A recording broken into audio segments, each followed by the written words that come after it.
Fight for Senate control awaits in Georgia after Biden's win. Control of the Senate likely won't be decided until a January runoff in Georgia, even after Democrat Joe Biden won the White House on Saturday.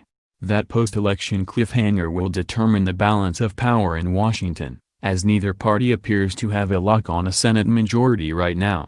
So far, the tally for the next Senate is 48 Republicans and 48 Democrats after Tuesday's election. 2 seats in Georgia are headed to runoffs on January 5, and seats in North Carolina and Alaska are still too early to call. The stakes are high for a momentous political struggle in Georgia during President Donald Trump's final lame duck days in office. The state is closely divided, with Democrats making gains on Republicans, fueled by a surge of new voters. But no Democrat has been elected senator in some 20 years. As much as $500 million could be spent on the 2 races, one strategist said. Now we take Georgia, and then we change America, Senate Democratic leader Chuck Schumer told a crowd celebrating Biden's victory Saturday on the streets of Brooklyn.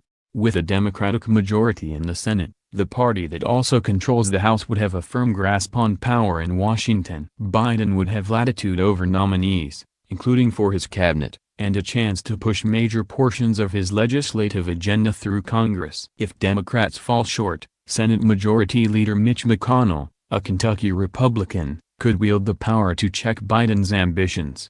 "The Senate is the last line of defense," tweeted the National Republican Senatorial Committee as soon as the presidential race was called for Biden. It was a fundraising appeal. Republicans have been working to retain their majority, but even if they secure the final 2 races where ballots are still being counted in North Carolina and Alaska, they would still fall short of the 51 seats needed.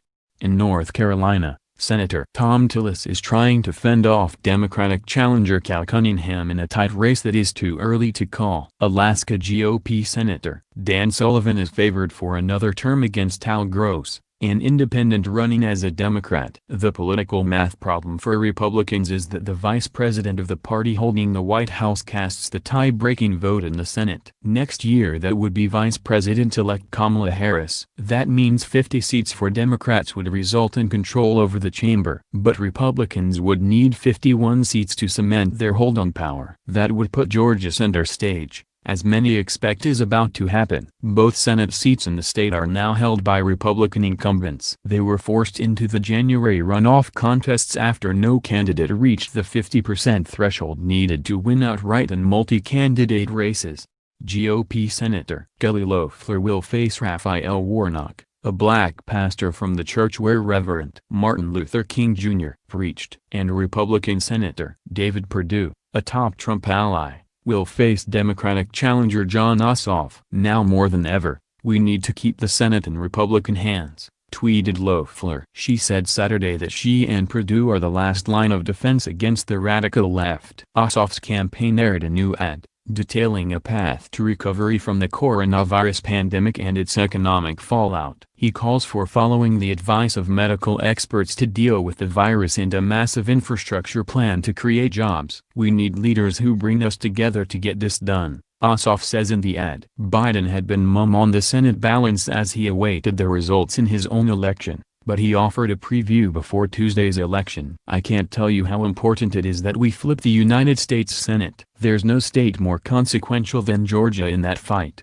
Biden declared at an Atlanta rally on October 27, when he campaigned alongside Ossoff and Warnock. Republicans agree. "It's all on the line in Georgia," said Stephen Law, the president of Senate Leadership Fund, the outside group aligned with McConnell that spent big trying to keep Senate control. House Speaker Nancy Pelosi reminded her colleagues of the stakes for the entire party during the lame duck sprint ahead. "How we conduct it in the next 2 months will affect how we do in Georgia," Pelosi told House Democrats, according to a person granted anonymity to discuss the private caucus call. She reminded colleagues to be respectful.